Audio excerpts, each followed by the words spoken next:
Pessoal, boa tarde. Bom, tendo em vista também ao cumprimento da norma ISO, que, como bem o Marcelo ressaltou, trata muito de gestão, na forma da gestão que a gente está verificando hoje na Vecto, a gente está verificando e mapeando todos os processos, e ao chegarmos no departamento de tecnologia, a gente verificou pontos que devem e precisam ser melhorados, né? Então, para isso, a gente encontrou um fornecedor, o pessoal da BR Flash, eles vão se apresentar e concluir a apresentação para a gente, onde o trabalho que eles estão fazendo é um trabalho em andamento, que está caminhando para a conclusão, que consiste basicamente em analisar todo o nosso servidor, toda a nossa TI, toda a nossa tecnologia, levantar os pontos que estão ok, os pontos que precisam ser melhorados e nos entregar uma política completa de TI com um plano de contingência. Um exemplo disso: se hoje a gente sofre um ataque e perde todas as nossas informações, qual que é o primeiro passo que deve ser adotado? Então, tendo em vista essa necessidade, a BR Flash, em parceria aqui conosco, eles estão elaborando esse trabalho junto conosco. Tá? Vou passar a palavra para o Bruno, que é o diretor da BR Flash, e em seguida o Henrique, que é o engenheiro técnico que está desenvolvendo e concluindo o trabalho junto conosco. Tá bom?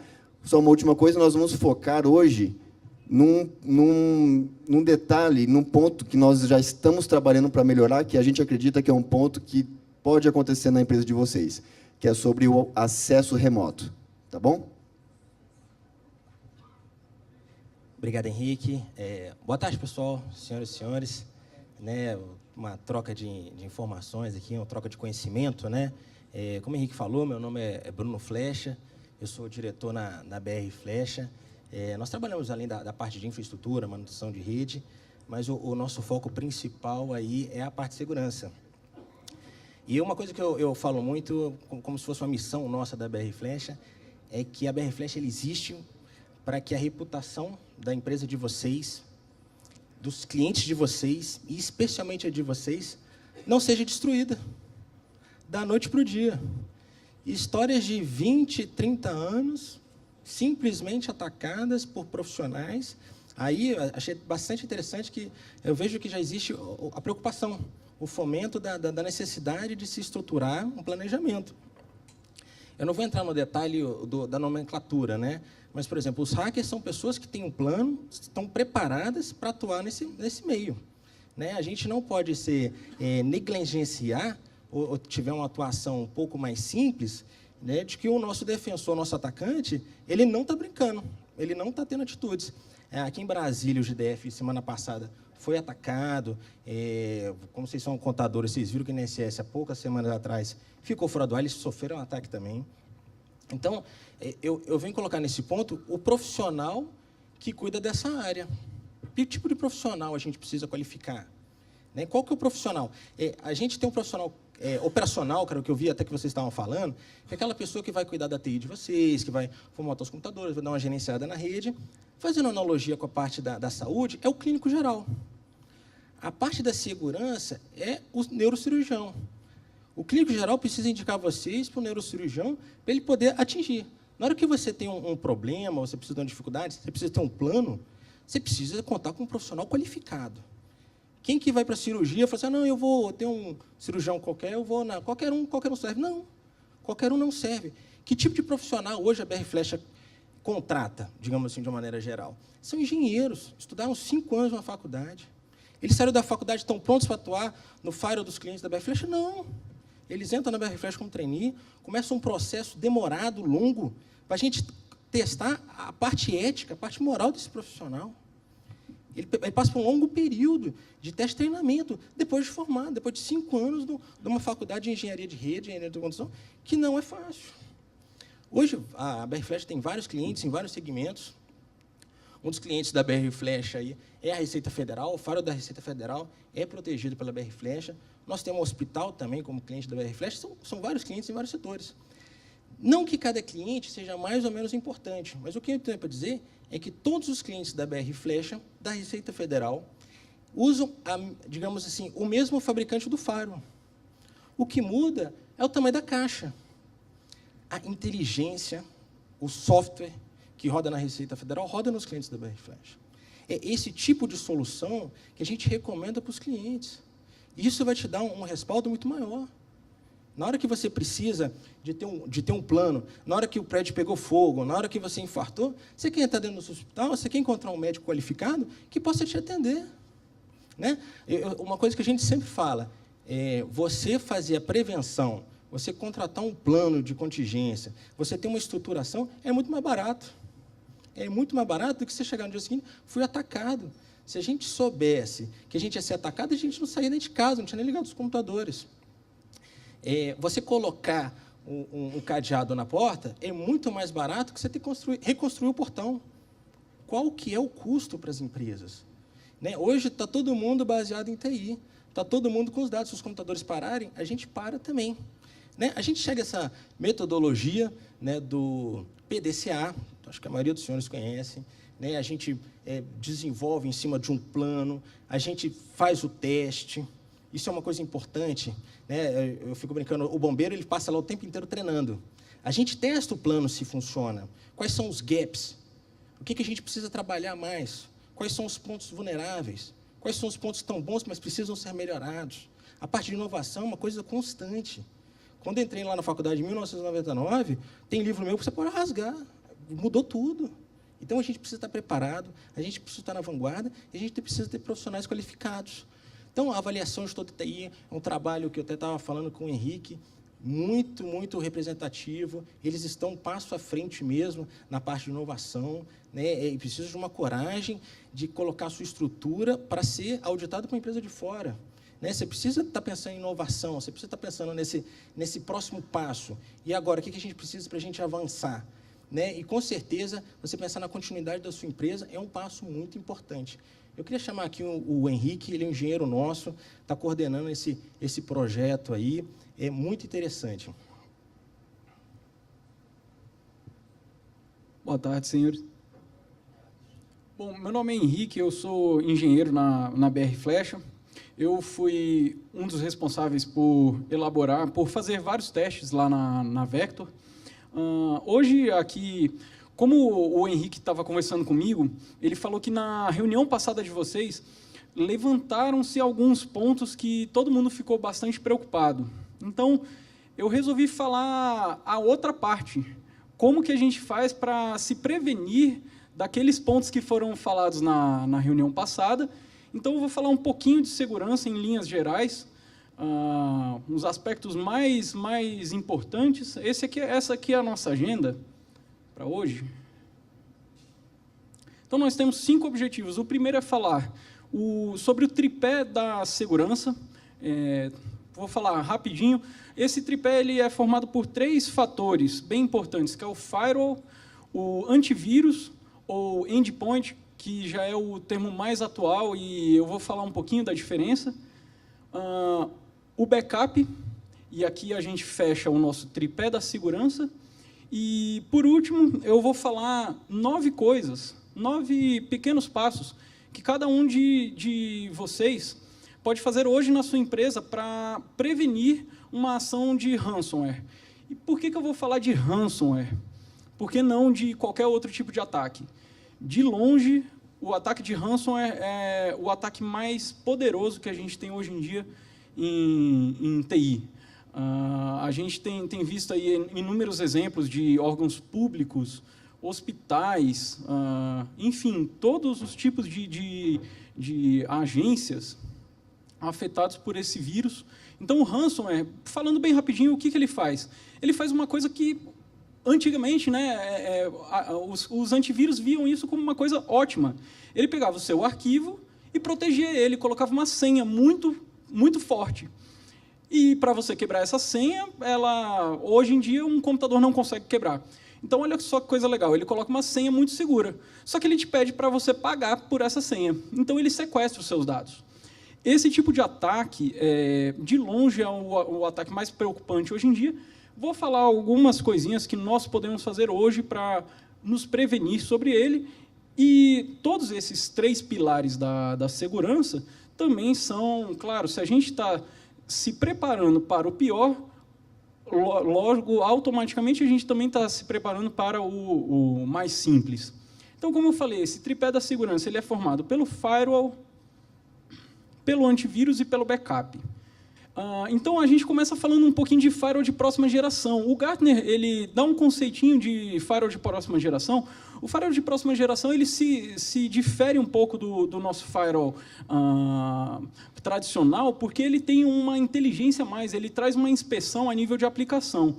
O que isso quer dizer? Quer dizer que você consegue, dentro de alguma aplicação, digamos, dentro do Facebook, você consegue bloquear algumas funcionalidades que não são interessantes para a sua empresa, por motivos diversos, seja por produtividade, seja pelo risco, e você consegue também, claro, deixar isso segmentado de acordo com o setor da sua empresa. O setor de marketing talvez precise usar o Facebook por uma questão profissional, fazer a propaganda da própria empresa no Facebook, mas talvez os outros 90% dos funcionários não precisem. Então, o firewall de próxima geração ele traz algumas características como essa.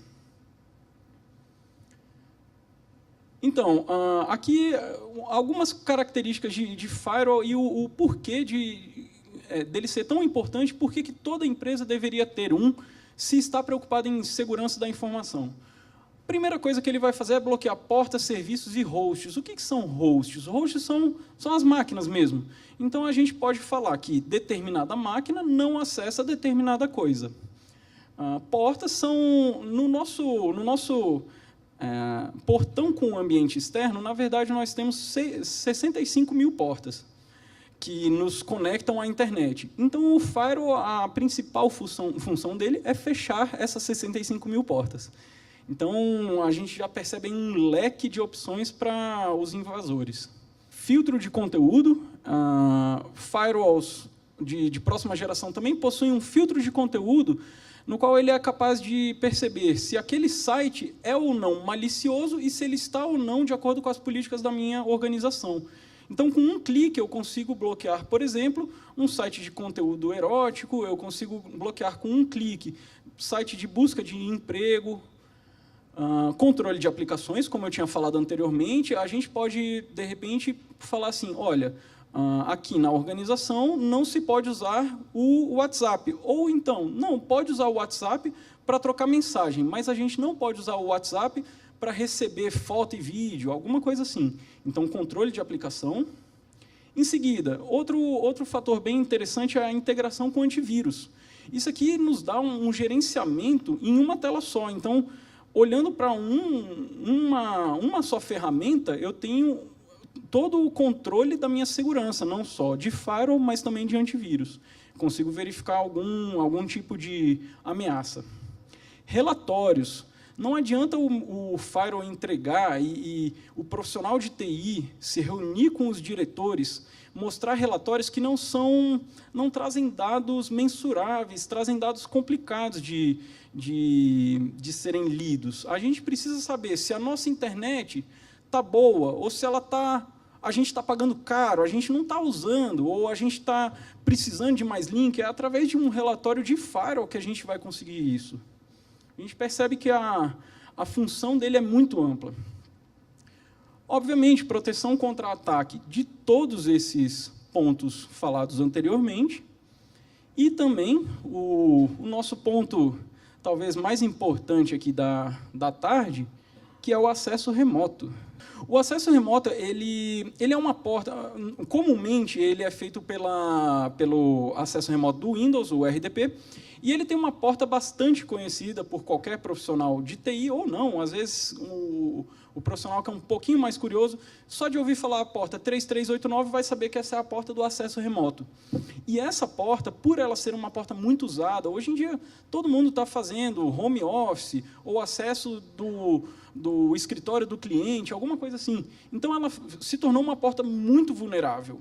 E esses ataques recentes, essas ondas de ransomware, muitos deles vieram através dessa porta do acesso remoto. Então, um pouquinho mais à frente, a gente vai falar. Esse foi um dos pontos que a gente observou lá na Vector, e eu vou falar um pouquinho o que está sendo sugerido a respeito. Passando para o próximo pilar da segurança, a gente fala de antivírus.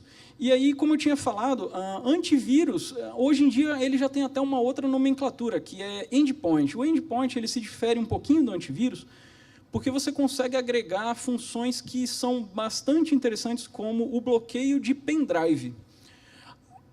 É bastante comum, o seu cliente chega no seu escritório, precisa te transferir alguma informação e pluga o pendrive dele na sua máquina. Você pode bloquear isso. O caso do cliente talvez não seja nem o mais preocupante. Talvez o mais preocupante esteja dentro do nosso próprio escritório. Um funcionário mal intencionado que quer coletar informações e sair com essas informações. Então, a gente consegue, através de um endpoint robusto, bloquear o acesso a pendrives, por exemplo, a drive de CD, além de todos os bloqueios e proteções que um antivírus tradicional já traria. Anti-malware, que seriam ferramentas mal intencionadas da internet. Nós temos, por exemplo, o RCA. O RCA é um recurso bastante inteligente que ele percebe como o seu computador está agindo, se algum processo que está rodando no seu computador está causando algum tipo de loop, algum estouro de memória, alguma coisa assim, e aí ele fala, opa, esse cara aqui provavelmente é um vírus, ele bloqueia e não deixa que isso se espalhe. Ele não deixa que isso se espalhe por uma função chamada heartbeat. Cada fabricante tem um nome um pouquinho diferente, mas seria como uma pulsação. Então, ele nota que a pulsação daquela máquina ela não está legal, ela está em descompasso com o restante da empresa. Então, o que ele faz? Ele isola aquela máquina para que todo o restante da empresa não precise parar. E o que deve ser protegido? Devem ser protegidas máquinas tanto físicas quanto virtuais. Isso aqui tem sido uma tendência bastante forte, a gente virtualizar as nossas máquinas, e o tipo de proteção delas é um pouquinho diferente. Aqui no próximo slide eu tenho algumas características de antivírus. Enquanto o Henrique tenta passar para mim o slide, eu vou falando. Antivírus, um antivírus comercial, tá? A gente está falando de ferramentas profissionais, ferramentas para ambiente corporativo. Ele tem que ter, por exemplo, uma proteção contra vírus de dia zero. A gente ficar protegido contra um vírus que já é conhecido é fácil. Agora, um bom antivírus ele nos protege de um vírus que ainda não é conhecido, que ainda não tem a vacina para ele. Então, a inteligência por trás disso, infelizmente, a gente não consegue encontrar naqueles antivírus gratuitos. Nós temos detecção de tráfego malicioso, de repente, algum site que você entrou, roda uma rotina ali para te roubar dados, para fazer algum tipo de engenharia social. Enfim, um bom antivírus ele vai ter essa detecção. Controle de periféricos, como eu tinha falado antes, o pendrive, um token. A gente consegue, inclusive, bloquear token, USB, DVD, e proteção contra criptografia. Essa proteção contra criptografia, aí a gente já está falando do ransomware, aquela ameaça forte que tem hoje em dia e que os antivírus já estão conseguindo se prevenir contra isso. Falando do terceiro pilar, o terceiro pilar da segurança é o backup. Nós temos um especialista em backup aqui, o Marquinhos, ele vai falar posteriormente, mas eu vou começar a falar aqui sobre backup. Eu vou falar um pouquinho de, primeiro, planejamento. Para a gente falar de backup, a gente precisa pensar o seguinte: qual é o meu volume de dados, qual é a periodicidade que eu preciso salvar esses arquivos e quanto eu estou disposto a gastar. Porque, infelizmente, isso é uma balança. Não adianta a gente falar assim, vou fazer backup todos os dias de todos os meus dados na nuvem, e aí, quando a gente vai ver, o custo disso é elevadíssimo. Como também a gente não pode ir para o outro extremo. Não, eu vou fazer backup uma vez por mês, num pendrivezinho, que eu comprei ali no supermercado, e achar que esse baixo custo vai ser efetivo. Então, tem um planejamento.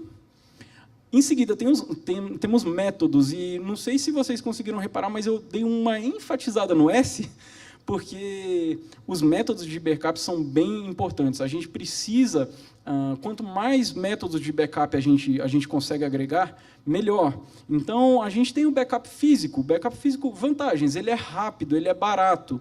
Desvantagens, ele é muito frágil. Um HD externo, um HD interno, ele é um componente extremamente sensível. Ele não pode ter choques, ele não pode ter umidade, ele não pode ter calor, ele não pode ficar parado muito tempo, ele também não pode rodar muito tempo. Então, ele é muito barato, ele é muito rápido, mas ele é frágil. Nosso backup em nuvem. O backup em nuvem é muito bacana, só que ele é lento, ele consome internet, ele consome banda. A gente não pode rodar um backup em nuvem ao mesmo tempo que o pessoal está trabalhando, vai todo mundo começar a reclamar de lentidão. Lentidão não só na internet, mas interna mesmo. Troca de arquivos com os servidores. Então, por isso que tem planejamento, métodos e testes. Isso aqui é algo que tem que ser difundido. Não adianta a gente estar fazendo backup, a gente está com as rotinas todas sendo feitas, todas, se a gente não testar. No dia que a gente precisar, como é que eu vou restaurar esse arquivo? A gente tem alguém dentro da empresa que sabe fazer isso, que sabe retornar esses dados da maneira correta e no menor tempo possível? Então, a parte de testes no backup é importantíssima. Como eu tinha falado antes, então, eu vou falar rapidinho 9 coisas que todo mundo aqui pode fazer hoje para se prevenir contra o ransomware. Primeira coisa é atualizar. A própria Microsoft, que todo mundo aqui acredito que use Windows, poucas pessoas usam Mac ou Linux, mas a mesma coisa se aplica a Mac, Windows e Linux. Elas soltam constantemente atualizações. Não tem como a gente falar de atualizações sem falar de software original. Infelizmente, é um gasto que o escritório tem que ter, tem que se planejar, mas o software original ele vai te permitir fazer essa atualização assim que ela sai, sem a gente precisar se preocupar se a máquina vai parar por causa do programinha que fez ali o software pirata funcionar. Então, a atualização é muito importante. Fazer backups regularmente. Todo mundo aqui, e isso aqui eu estou falando para ambientes domésticos também, tá? Para as empresas, ambientes domésticos. Todo mundo aqui consegue fazer backup dos seus próprios arquivos. É um pendrivezinho, um HD externo.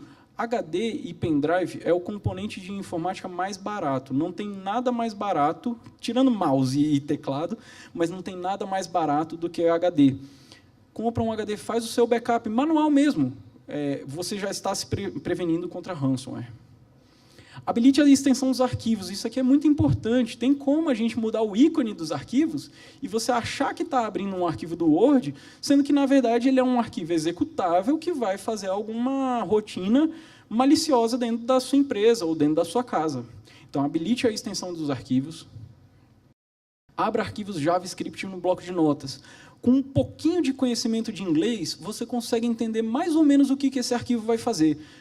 Olha só, nenhum desses passos eu estou falando para um especialista de TI. Eu estou falando para leigos em informática. Leigos em informática conseguem, com um pouco de conhecimento de inglês, entender mais ou menos o que o JavaScript está fazendo. Ficou com dúvida? Chama o responsável de TI, contata alguém, não abra esse arquivo pode ser muito perigoso.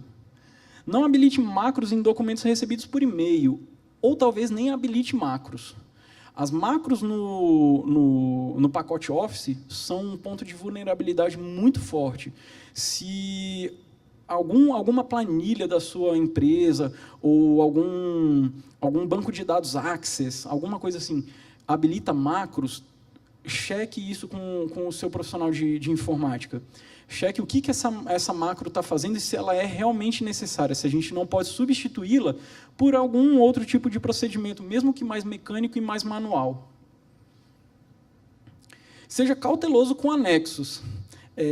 Esses 9 passos eu estou trazendo de uma grande fornecedora de equipamentos de segurança, que ela é líder no Gartner. O Gartner é um medidor de qualidade de serviços de TI. Esses 9 passos estão lá no site desse fabricante e ele até brinca e fala assim, se você não está esperando receber $1 milhão, se você não se inscreveu, não abra o e-mail falando que você ganhou $1 milhão. Provavelmente você não ganhou.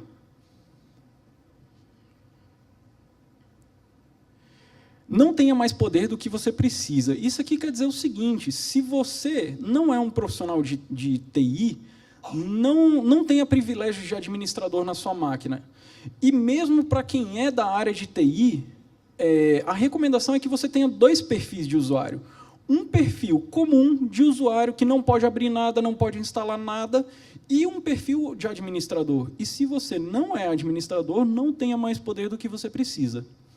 É bastante comum os diretores da empresa falarem assim, eu sou o diretor, eu tenho que ter acesso a administrador. O Marquinhos está balançando a cabeça ali, está concordando comigo. Não é interessante isso. Você ter privilégio de administrador na sua empresa, no seu computador, de uso comum, de uso diário, não é interessante. Você tem poder demais e provavelmente você passa por cima de perguntas que poderiam te prevenir.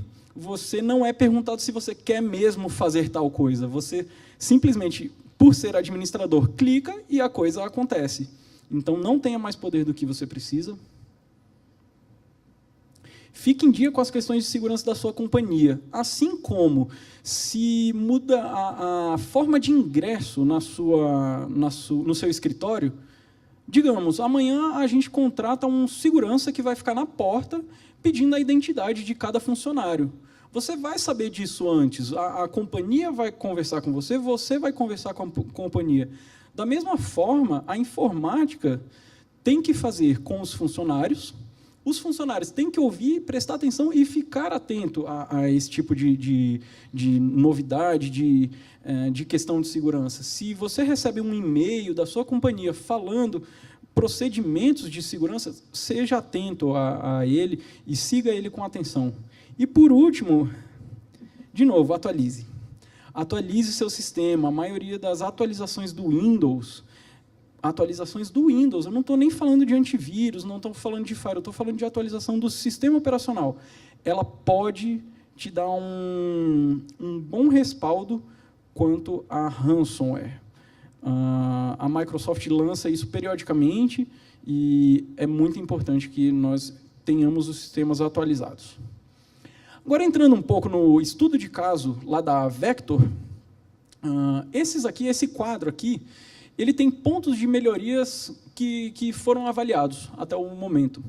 Nós temos um ponto vermelho bem escuro, que é o acesso remoto direto, que eu acho que a gente conversou bastante, e nós vimos que esse é um ponto de interesse comum aqui na RNC. Outros pontos não vermelhos escuros, mas pontos que podem ser melhorados. Backup de dados apenas on-site. Tem algumas informações lá da Vector que o backup dela, embora muito bem feito e muito bem testado, ele está apenas em HDs. Então, a gente está sugerindo que algumas coisas sejam colocadas na nuvem também. Principalmente o backup de sistemas antigos, que eles não usam mais, mas eles usam ainda para consulta. Então, é interessante que esses arquivos subam, vão para a nuvem para ter uma duplicidade. HDs com diretores. Essa prática é muito, muito legal. Lá na Vector, eles fazem o seguinte, uma vez por ano, é feito um backup grande, um backup geralzão, em 2 HDs, cada diretor leva esses HDs para casa. Isso de caminhos físicos separados é um ponto muito legal mesmo. E por que ele está aqui com o vermelho? Porque esse backup ele não é tão grande assim. Então, ele também poderia ser feito online. É só um ponto de melhoria mesmo. Antivírus das máquinas. Algumas máquinas precisam ter um antivírus um pouquinho mais forte. Outro ponto que a gente viu. Pontos amarelos. Pontos amarelos eles não são tão urgentes, mas eles são pontos que podem ser melhorados. Multiplicidade de Wi-Fi, nós temos algumas Wi-Fi diferentes no térreo, no primeiro andar, uma para a diretoria. Enfim, a gente vai trabalhar para essas Wi-Fi serem unificadas. QoS não aplicado. O QoS ele garante um pouquinho mais de qualidade de internet para algumas máquinas. A gente verificou que no firewall eles não têm regras de QoS, então julgamos que algumas máquinas deveriam ter um pouco de banda, digamos assim, né? Então a gente consegue garantir que a máquina, digamos, do diretor, navegue com um pouco mais de qualidade do que a máquina geral. Revisão de regras de firewall muito abertas. Lá nós temos algumas regras no firewall que permitem muito acesso. E por que eu falo de revisar? Lá nós temos algumas regras, por exemplo, liberando o acesso ao site da Receita. E essa regra está com um número, um IP, ao invés de estar com o nome da Receita. Então, se a Receita Federal troca de IP, é uma hipótese pequena, mas é uma hipótese. Então, poderia ser uma brecha, uma vulnerabilidade bem grande que a gente abriria no firewall. Tem também isso no nosso plano de contingência, isso está bem documentado, bem escrito. E, de verde, documentação e continuidade de trabalho.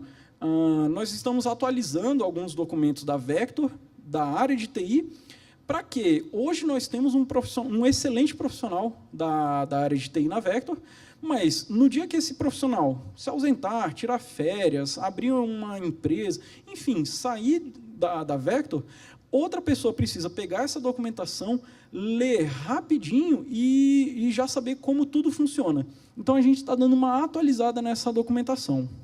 Tá certo?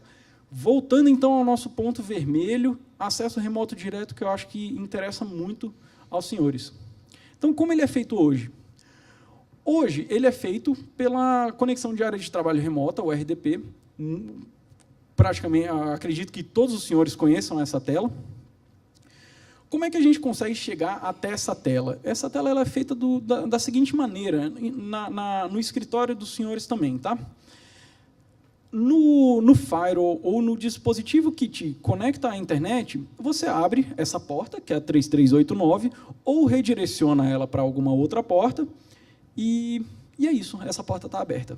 Mas, como eu falei, essa porta é uma porta muito vulnerável, é uma porta que programas hacker que ficam rodando na rede, não necessariamente algum hacker que está ali, deixa eu ver se eu consigo, mas um programinha mesmo que está ali rodando e tentando achar alguma empresa para atacar, principalmente servidor, eles miram muito servidor, ele vai testar essa porta. Essa é uma das primeiras portas que ele testa. A porta 22, são portas que devem ser fechadas. Então, quais os riscos? O risco é a pessoa tentar, ela vai ver essa porta aberta, ela vai jogar um arquivo para dentro da rede que vai corromper. Se for um ransomware, o poder de destruição dele é gigantesco. Então, normalmente, ele mira no servidor, consegue criptografar os dados do servidor e aí vai pedir um sequestro para esses dados. O valor do sequestro depende do volume de dados. Então, como ele deve ser feito? Aqui é uma figura que ilustra, ela deve ser feita por um túnel chamado VPN. A VPN garante que as duas partes estejam protegidas. Então, como é que funciona isso e como é que vocês podem implementar nos escritórios de vocês? Quem estiver trabalhando home office ou no escritório do cliente de vocês, é instalado um pequeno agente. Existe, inclusive, desse agente gratuito, tem várias soluções gratuitas e que funcionam perfeitamente. Então, é instalado um agente, é um programinha, um pequeno programa, que ele pede um usuário e senha. Essa senha obrigatoriamente tem que ser uma senha segura, longa, com caracteres maiúsculos, minúsculos, números e sinais especiais. Uma vez que ele coloca essa senha é encaminhada para o seu escritório central. E aí o seu computador lá central, na verdade, o seu firewall, vai falar, espera aí, esse usuário que está tentando se comunicar aqui, ele é um usuário de verdade, ele bateu a senha dele, passou essa parte de autenticação e ele deu o ok, é estabelecido entre as duas máquinas um túnel fechado que a segurança dele é a mesma, é tão forte quanto a criptografia usada no ransomware. Então, a gente fala que ela não pode ser quebrada. É uma criptografia de 256 bits, e que hoje em dia levaria anos para ser quebrada essa senha. E, enquanto isso, a gente está ali fazendo o acesso remoto de uma forma segura. Uma vez fechado esse túnel, você recebe uma credencial igualzinha como se você estivesse dentro do escritório. Então, o seu computador, que você está lá na sua casa, é como se ele estivesse fisicamente lá no escritório mesmo da empresa, e não passando pela internet insegura e com a porta aberta. E aí, uma vez estabelecida a VPN, aí sim a gente pode fazer o acesso remoto normalmente pela porta 3389, não tem problema, ela está debaixo da VPN, aí a gente consegue voltar a trabalhar de forma natural. Algumas fornecedoras de produtos de segurança fornecem uma solução de VPN bastante interessante, que ela é baseada no navegador. Então, do seu celular mesmo, você consegue fechar a VPN, se comunicar com o escritório central, com a sua empresa ou com a empresa do seu cliente, de forma segura. Você não precisa de nada, nem do próprio navegador. Você vê a tela de login do Windows e consegue trabalhar, consegue buscar informações, trabalhar nos sistemas de forma totalmente segura. Tá certo? Então, bom, com isso aqui, que é esse estudo de caso e esse alerta vermelho aqui, que é da Vector, e que eu também passo esse alerta vermelho para o escritório dos senhores, eu vou encerrando a minha apresentação. Fico aqui aberto a perguntas. A gente já tinha combinado que acho que a maior parte aqui do meu tempo seria exatamente de perguntas. E é isso, eu só vou deixar aqui informações de contato, caso queiram alguma coisa posteriormente, enviar um e-mail, entrar em contato, conversar com a gente. Aqui estão algumas formas de contato e fico aberto para perguntas. Obrigado.